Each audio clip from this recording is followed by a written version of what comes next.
Biar ketahuan kalau senyum dan tidak senyum. Bismillahirrahmanirrahim. Assalamualaikum warahmatullahi wabarakatuh. Tak semangat ya. Assalamualaikum warahmatullahi wabarakatuh. Waalaikumsalam. Pokoknya mirip pengajian umum, sudah dikasih serban. Katanya Allah itu suka yang ganjil. Jadi sekali lagi, ya Pak Kepala Desa ini. Assalamualaikum warahmatullahi wabarakatuh. Allahumma salli ala Sayyidina Muhammadin al-Fatih lima ukhliq wal khatim lima sabaq nasiril haqqi bil haqq wal hadi ila siratikal mustaqim sallallahu ala ali haqqa qadrihi wa miqdarihil azim la hawla wa la quwwata illa billahil aliyyil azim. Wis cocok sama MC nya kan? Udah iso ngaji nih gitu. Yang sama-sama kita hormati, saya ingin mengucapkan salam hormat takdim saya tidak seperti biasanya. Saya ingin lebih dahulu menyampaikan salam hormat saya kepada Bapak Kepala Desa, Bapak Abdul Halim, dan seluruh perangkat desa, jajaran pengawas desa yang sudah menyiapkan kegiatan ini. Dibalik Pak, Kepala Desa lebih dulu. Yang sama-sama kita hormati anggota Bawaslu Jawa Timur, Pak Aang, Pak Ikhwan, kemudian Ketua Bawaslu Gresik, Mas Imron, dan juga jajaran pimpinan Bawaslu, Ibu Korsek, dan jajaran sekretariat. Yang saya banggakan, saya sayangi, saya cintai jajaran pengawas kecamatan terundang, jajaran pengawas desa kelurahan yang kata Ketua Bawaslu Gresik tadi yang minta diundang. Karena begini Pak Kepala Desa, saya ini setiap mau ke tempat acara selalu saya tanya, kenapa saya harus datang ke sana? Kalau dianggap misalnya nih ya diundang keluar kota cuma satu acara, saya tolak. Ngapain saya ke sana? Apa yang membuat saya harus ke sana? Ya kira-kira itu. Nah ini nanti kita akan sampai ke sana. Kita santai saja ya Bapak Ibu sekalian. Pastinya saya senang bisa silaturahim pada sore yang baik ini. Menurut Pak Kepala Desa, Pak Abdul Halim, kirang sonten Mas. Nek sonten ini saya kata lampu-lampu. Tapi enggak apa-apa. Tadi soalnya agak cepat memang perjalanan. Nggak ngatasi itu Pak. Avanza nggak ngatasi Pak, kalah mobil dinas desa ini loh Pak. Puji syukur kita haturkan kepada Allah Subhanahu wa taala yang sudah mencurahkan rahmat, hidayah, inayahnya sehingga pada sore yang baik ini terutama saya, meskipun rumah saya aslinya tidak jauh dari sini Pak, saya orang Sidoarjo, Pak Kades, Bapak Ibu sekalian. Tapi sejak SMP sudah tidak di Sidoarjo. Alhamdulillah setelah bertahun-tahun saya tidak ke Gresik. Seingat saya sudah lama sekali. Kalaupun ke Gresik kemarin ke apa itu tempat percetakan surat suara. Sudah lama juga tidak ziarah. Apalagi ke desa Sekapuk. Jadi begitu saya tadi diceritain banyak hal oleh Pak Kepala Desa, saya langsung googling. Salah satu berita yang saya tangkap, sesekali sosok ini membenarkan posisi duduknya menghadap kamera. Kadang-kadang suaranya terdengar lembut, kadang-kadang terlihat semangat. Itulah sosok Abdul Halim. 2,5 tahun memimpin menjadikan desa Sekapuk sebagai desa miliarder. Sudah saya googling Pak semuanya. Begitu kita tulis Sekapuk Gresik, fotonya Pak Abdul Halim mutu kabeh Pak. Asli, luar biasa. Ternyata saya dapat patungnya di sini. Yang nggak kuat jenggot naganya ini loh Pak. Ini kini sakti ini.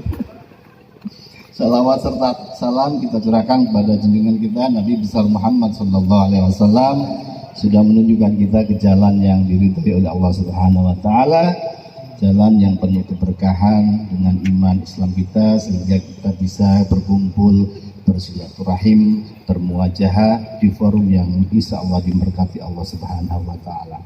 Bapak Ibu sekalian, Pak Kepala Desa, jajaran pengawas kecamatan, jajaran pengawas desa kelurahan yang saya hormati, saya sekitar sebulan atau 2 minggu yang lalu datang ke desa wisata, sebutannya Nepal Van Java, posisinya di Magelang.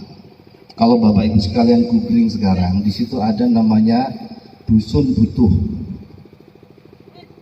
Di situ ada desa pengawasan sekitar setahun yang lalu. Jadi mirip, ini desa anti politik uang, di sana desa pengawasan. Yang menarik Bapak Ibu sekalian, tentu tidak semenarik desa ini. Saya ingin cerita kenapa? Karena kalau di sana setelah jadi desa pengawasan, desa ini kemudian viral di banyak media. Salah satunya itu yang memviralkan teman-teman pengawas. Setahun setelah itu banyak sekali wisatawan datang. Di antara sebabnya diakui oleh kepala dusun itu karena menjadi desa pengawasan sehingga viral. Jadi ini desa di perbukitan, pokoknya menggos-menggos sampai atas tuh Pak. Saya ketemu kepala dusunnya. Dan hari ini saya mendengarkan luar biasa, agak minder tadi setelah saya mendengarkan cerita sebelum kegiatan ini.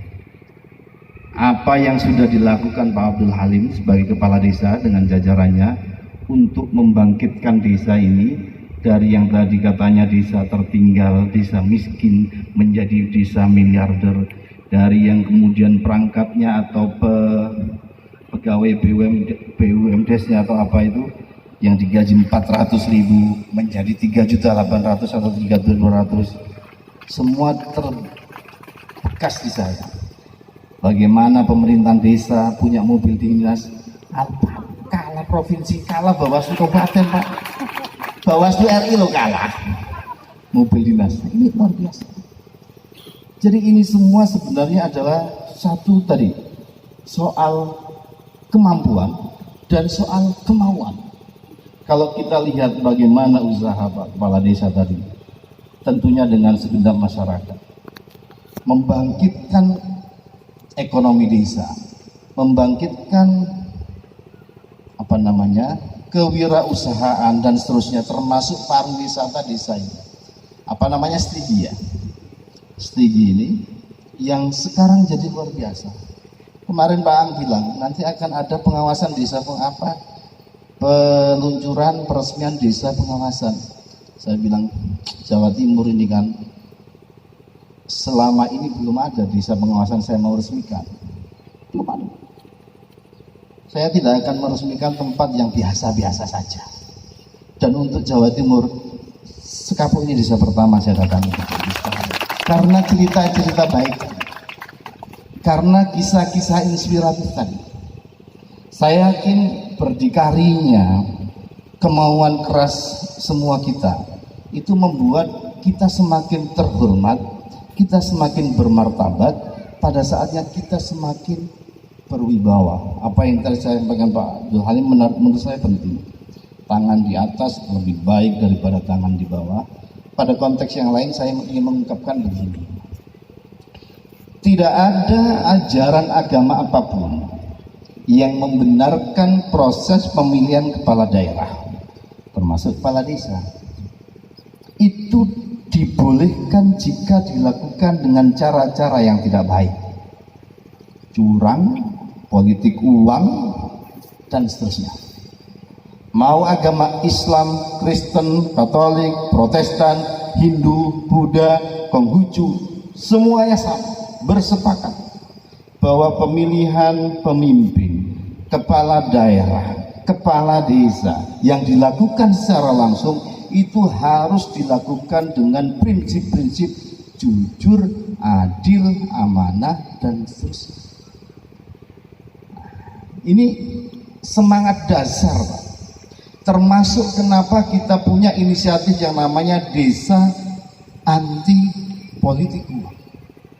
Politik uang itu bukan sedekah. Politik uang itu bukan amal jariah. Orang boleh membantu, tapi motivasinya harus benar-benar benar. Benar-benar. Orang boleh memberi uang, tapi bukan untuk alasan memilih seseorang dalam proses pemilihan kepala daerah. Nah, ini penting. Jujur, tidak hanya masyarakat pemilih di bawah yang potensial menerima ini, tapi semua kita.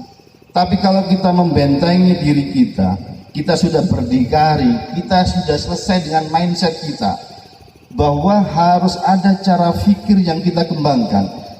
Memilih pemimpin tidak boleh itu sok-sokan pakai duit, nggak boleh. Nah, kalau itu selesai, Pak, selesai.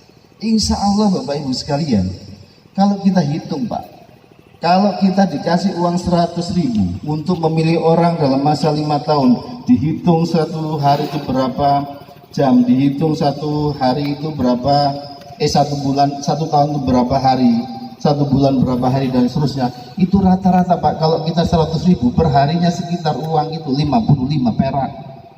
Kalau 55 perak dikasih kita tiap hari, nggak tambah sugih, Pak. Dikasih kita nggak membuat kaya, hilang uang itu nggak membuat kita miskin. Gitu. Kehilangan 55 rupiah per hari, kita nggak akan jadi miskin. Dapat 55 rupiah per hari, nggak akan jadi kaya. Jadi tidak ada alasan apapun yang membenarkan bahwa politik uang itu akan membuat kita kaya. Menyesal, Pak. Maka kalau ada orang memilih atas dasar dikasih uang, besok lusa dan seterusnya, Bapak yang terpilih, ini jalan desa udah rusak, bagaimana untuk segera bisa dibangun? Lah, apa tak bangun? Kan sampai milih aku tak bayar. Kan nggak bisa. Lebih baik kita beragenda secara programatik. Apa yang bisa dilakukan para calon kepala daerah untuk membangun desa Sekapu ini? Apa yang bisa dilakukan para kepala daerah untuk membangun pendidikan, pariwisata, dan seterusnya? Itu malah bagus, transaksi gagasan. Inilah yang disebut visi misi, bukan gizi. Visi misi ini menjadi penting. Alasan kita menjadikan desa-desa banyak di luar Jawa juga, Bapak Ibu sekalian, itu bagian dari untuk menjaga kualitas pemimpin yang terpilih. Saya kok berhusnuzon dan asumsi saya insya Allah benar. Siap. Pak Abdul Halim misalnya, kenapa melakukan ini dalam konteks membangun desa? Pasti ini dilakukan dengan hati, semangat yang luar biasa. Bisa jadi karena ketika proses pemilihan kepala desanya juga tidak menganut itu apa yang disebut pembunuhan. Memberikan contoh lebih penting daripada dikhutbah-khutbahkan terus, Pak. Lisanul hal afsahu min lisanil maqal. Rotok pantes anak kopiai Arab-Arab iki, Pak. Nah, Bapak Ibu sekalian, Bawaslu ini, Pak Abdul Halim, lembaga yang bertugas mengawasi pemilu. Di Indonesia lah lembaga penyelenggara pemilu ini ada 3. Di negara lain rata-rata cuma 1, namanya KPU atau Election Management Body. Kalau di Indonesia ada KPU, ada Bawaslu pengawas. Di banyak negara lain, pengawas ini dinamakan atau satu bagian, satu divisi di bawah KPU-nya. Kemudian ada yang namanya Dewan Kehormatan Penyelenggara Pemilu. 3 lembaga ini satu kesatuan penyelenggara pemilu. KPU tugasnya menyiapkan teknisnya, Bawaslu tugasnya mengawasi prosesnya, DKPP tugasnya mengawasi etika penyelenggaranya. Lalu Pak Ikhwan, Pak Ang, Pak Imron terima duit untuk membantu seorang bisa dipecat oleh DKPP. Tidak harus melalui jalur pidana, tapi etik bisa dipecat. Jadi DKPP ini malaikat pencabut SK. Kalau teman-teman kecamatan, malaikat pencabut SK-nya itu kabupaten. Kalau ada praktek aneh-aneh, kabupaten. Tahun 2014 Bapak Ibu sekalian, alhamdulillah saya punya kesempatan ke Afghanistan. Negara yang waktu itu saya bayangkan luar biasa, tapi kondisinya perang. Nyampe di sana saya foto itu Nambur, KPU Afghanistan, ditangkap selesai polisi. Hari pertama belum 24 jam sudah ditangkap polisi. Tidak boleh mutu-mutu. Akhirnya saya datang ke TPS. TPS ini semacam, bukan TPS lah ya, kumpulan 9 tenda besar untuk melakukan apa yang disebut dengan recounting, penghitungan ulang. Di sana ada 32 atau 33 provinsi, mirip sama kita, tapi pemilihnya cuma 12 juta. Nah, kira-kira pemilu sudah dilakukan, waktu itu calonnya 2, Abdullah dan Ashraf Ghani. Di sana pemilihannya presiden sendiri, wakil sendiri, ada direktur. Pemilihan presidennya. Nah, Bapak Ibu sekalian, penting untuk menjadi cara pikir kita, kenapa kita mesti bersyukur hidup di Indonesia. Jadi saat itu 12 juta pemilih Afghanistan. Ini kelamaan apa enggak? Kalau sudah harus diakhiri, angkat tangan, bendera putih, saya turun. Khawatirnya kelamaan. Di Afghanistan itu ada 12 juta pemilih di 32 provinsi. Mereka semua tidak setuju kalau KPU-nya melakukan penghitungan sendiri karena mereka tidak percaya dengan KPU-nya, penyelenggaranya. Bayangkan pemilu atau pemilihan kepala desa lah, terus petugas yang menjadi panitia nggak dipercaya sama pemilih di tingkat desa ini. 5.000-an warga Sekapu ini, 3.000 sekian pemilihnya. Terus Pak, tuh kan benar. Sudah kita lacak Pak, meskipun sudah dapat info, kita lacak langsung. Bayangkan 3.000 orang itu nggak percaya terhadap penyelenggara pemilihan kepala desa. Apa yang terjadi? Maka dibentuklah tim yang karena negara antar negara, badan di bawah PBB. Diundanglah ahli-ahli dari luar negeri, ada yang dari Eropa, Amerika dan seterusnya. Masuk itu orang-orang bule, orang-orang kulit hitam, komplit semua di Afghanistan. Ada yang namanya petugas mewakili PBB, ada yang namanya pemantau internasional. Nah, saya termasuk pemantau internasional, belum jadi Bawaslu. Pemantau internasional. Untuk apa? Untuk melegitimasi bahwa proses penghitungannya diawasi oleh pemantau asing. Bayangkan, kedaulatannya di mana? Menentukan surat suara sah tidak sah itu bukan oleh bangsa sendiri, tapi oleh orang lain yang ditunjuk. Ini pun karena warganya tidak percaya terhadap warganya sendiri. Bahaya nggak? Kira-kira beginilah. Inilah yang disebut dengan kepercayaan masyarakat yang sudah hilang, berbahaya. Maka di sini pentingnya ada pengawas. Pengawas pemilu itu harus memastikan bahwa proses pemilunya, pilkadanya berjalan baik, maka dilakukan pengawasan. KPU-nya tidak boleh menganggap Bawaslu ini bagian dari gangguan proses pilkada, tapi bagian dari upaya memastikan kualitas proses, memastikan kualitas hasil. Masalahnya kan kalau partai gak penting prosesnya, sing penting hasilnya menang. Begitu. Bagi Bawaslu gak penting hasilnya, yang penting prosesnya baik. Beda.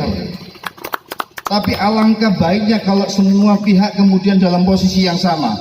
Oke, kita jaga prosesnya dengan baik agar hasilnya juga baik. Tidak ada orang mempertanyakan hasil. Kembali ke Afghanistan, waduh kan sekapuk sampai Afghanistan ceritanya. Jadi di sana ini karena orang tidak percaya, jadi saya mau kasih ilustrasi, memilihnya model pemilihan dengan contreng, Pak. Masalahnya kan perempuan-perempuan di sana kan nggak boleh keluar bebas, malam hari nggak boleh dan seterusnya. Ceritanya banyak orang diwakili, kadang-kadang satu lipatan isinya 10 surat suara, contrengannya sama. Kalau contrengannya sama, maka kita bikin rumusan KPU tentatif ini. Kalau lebih dari 10 dihitung berapa persen gitu, dan seterusnya, ribet lah. Karena dugaannya ini orang satu mencoblos lebih banyak, lebih dari 1 surat suara. Intinya itu. Dan pesan saya yang terakhir, kenapa penting untuk kita memastikan ini? bersyukur hidup di Indonesia, soal bagaimana kita memposisikan perbedaan beragama, perbedaan bermazhab, perbedaan berbudaya dan seterusnya. Ini penting. Semakin kita sering ke daerah negara-negara lain, semakin kita bersyukur. Kembali ke Afghanistan. Jadi suatu kali saya hampir sebulan di sana. Pokoknya ini ceritanya enak diceritakan, gak enak dilakoni. Asli Pak. Jadi kita harus pakai anti peluru. Sore hari pertama saya datang sekitar pagi, hari pertama itu tawuran Pak, tim sukses. Aduh mati awak diri. Sudah begitu pikiran saya. Asli nih. Aduh gimana? Untuk selamat lari nggak jelas kita lari kemana. Saya bersama dengan penerjemah. Di sana bahasanya bahasa Urdu. Tulisannya itu pegon Pak. Jelek-jelek ini kan kita bisa baca pegon Pak. Jadi kotak suara ini tulisannya Arab tapi ya misalnya skapuk gitu kan kita tahu. TPS 5 gitu kan tahu. Lofi kan 5. Kan begitu. Lofi. Nah, ketika saya bisa baca, oh belum. Dia penerjemah saya pakai bahasa Inggris. Oh ini TPS 5. Oh, dia bingung. Kok kamu tahu? Kamu bisa baca? Bisa. Baru dia nanya. Apakah kamu Muslim? Muslim? Iya. Dia nanya. Kamu dari mana? Indonesia. Loh Pak, kita ini kadang merasa Indonesia terkenal. Karena saya kenal Pak. Ada gawat ini. Oh bohongan. Saya tanya terus. Kamu tahu Bali nggak? Oh tahu. Cuman saya belum ke sana. Aku pengen ke sana. Katanya gunungnya banyak, pantainya banyak. Apa saya gitulah. Mountain beaches. Nah gitu. Kira-kira bahasa Inggrisnya ya bisa lah dikit-dikit gitu. Nah, dia nanya, apakah di Indonesia baru Islam? Walah, Indonesia ini paling banyak penduduk Muslim sedunia. Nah, 12 juta se-Afghanistan yang Indonesia provinsi. Jawa Timur aja bisa 2 kali lipat. Nah, di sini letak kita bersyukur. Saya ini cerita. Jangan dipahami lebih. Ini untuk bersyukur bahwa kita hidup di Indonesia. Karena pilkada ini kalau kita nggak hati-hati mengelola Pak, potensinya kita berantem. Duluran sesaat pisah gara-gara urusan pilkada. Live group segala macam kakean Pak zaman 0102 kemarin lu nggak karu-karuan. Majelis taklim segala macam bubar gara-gara itu. Nah ini jangan sampai terjadi. Apalagi di Gresik ini kan kota santri segala macam, jangan ya. Jadi sana itu Pak, saya itu ketika kita tanya, kamu Muslim apa bukan Muslim? Waduh. Pertanyaan kedua ini nggak serius, nggak menarik. Meskipun di sini kadang ada, tapi nggak seperti yang saya rasakan di sana. Dia bertanya golongan kita, golongan keagamaan. Saya tidak akan perjelas lah. Saya bukan NU Muhammadiyah, bukan, pokoknya ditanya lah. Suatu kali saya tanya, jadi setelah kenalan dia akan menjelaskan tanya gini, kamu Sunni apa Syiah? Ini hanya dialeknya ya. Begitu saya menjawab A, menjadi bagian dari apa yang dia ikuti, dia merasakan ini kawan saya, dipeluk-peluk kita Pak. Bapak Ibu harus tahu, kaum Nabi Lut yang liwat homo itu ada satu provinsi di Indonesia homo semua Pak. Banyak.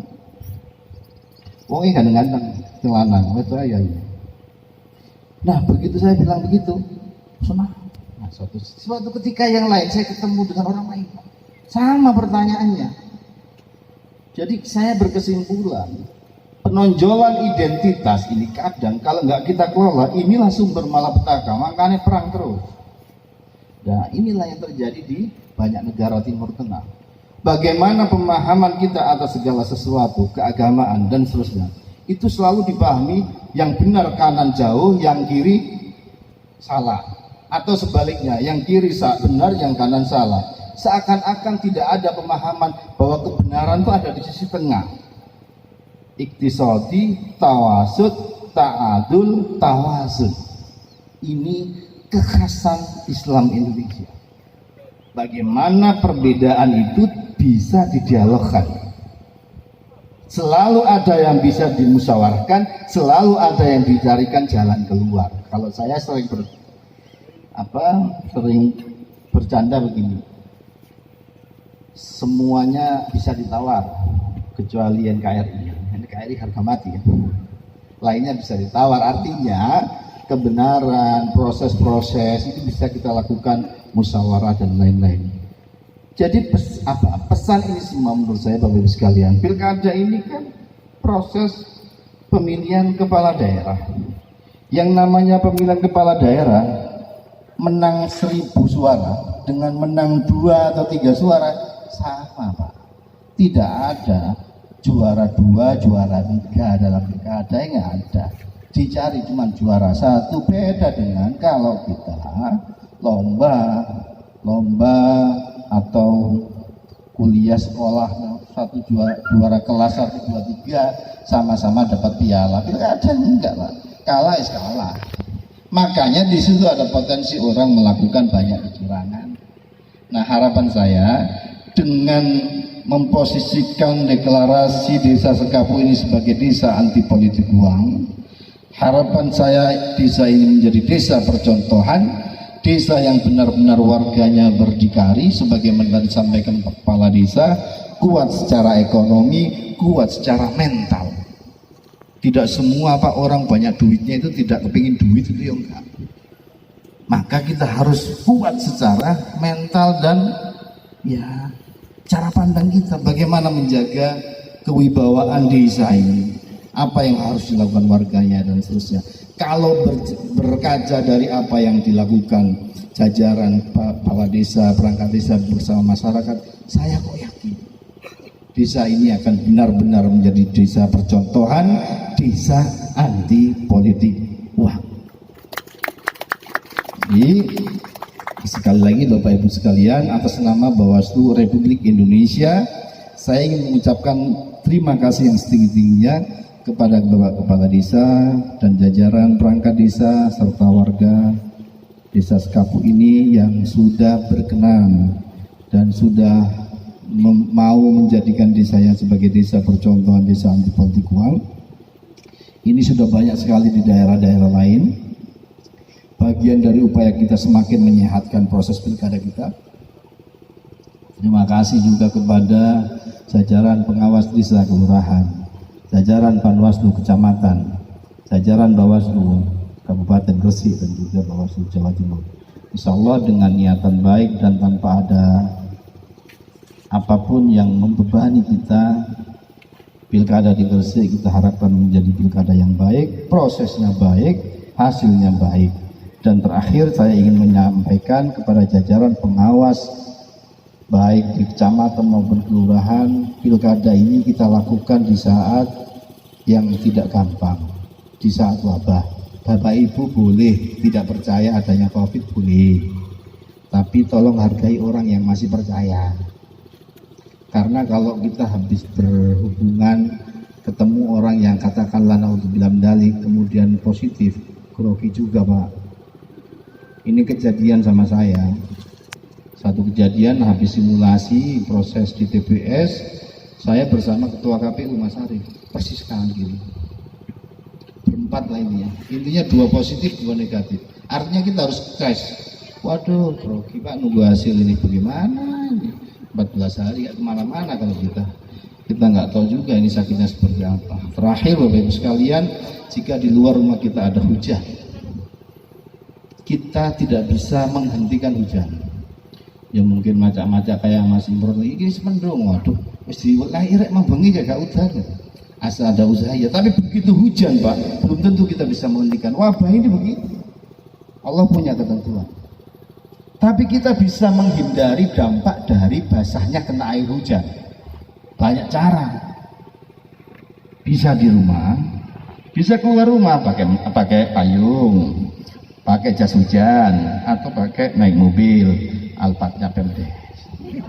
Contoh, ya orang udanan tuh. Artinya kalau di luar hujan meminimalisir bagaimana kita tidak basah, banyak cara. Pilkada ini dilakukan di satu abad tidak mudah, tapi bisa kita hindari mafsadat, kerusakannya dengan cara patuhi protokol kesehatan, sering cuci tangan, pakai masker, dan juga jaga jarak dalam banyak hal. Sambil berdoa semoga kita senantiasa sehat, pilkada berjalan baik, kesehatan kita terjaga dengan baik, tidak ada klaster pilkada, semua sehat, pilkadanya sehat, pengawasnya sehat, calonnya sehat, pemilihnya sehat, insya Allah. Terima kasih Bapak Ibu sekalian, mohon maaf jika ada kata-kata yang dianggap kurang berkenan, mohon maaf juga jika ini tidak seperti pengawasan kayak pengajian. Terima kasih Pak Kepala Desa, Pak Abdul Halim, sekali lagi terima kasih atas waktu yang luar biasa ini. Saya bolak-balik lihat sana itu langsung noleh lagi. Cepatnya. Wallahul muwaffiq ila aqwamit thoriq. Wassalamualaikum warahmatullahi wabarakatuh. Dimohon kepada